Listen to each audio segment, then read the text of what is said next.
እንግዲህ ትላለች የሆነን በአንድ ነገር ብዙ ነን የሚያመሳስለን ነገር አለ እንደምንተዋራቀውና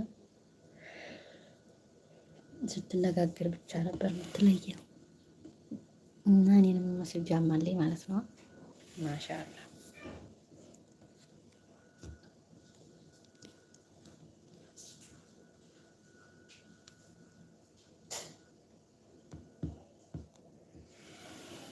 አዎ ግን የኛ ቤተሰብ ትመስያለሽ የሚገርምሽ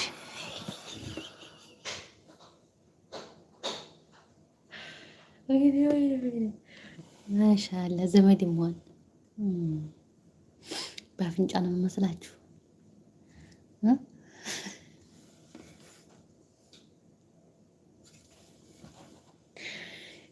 ማሻአላ ወላሂ ይገርማል። ወላሂ ዘመድ እንደሆነ አይታወቅም።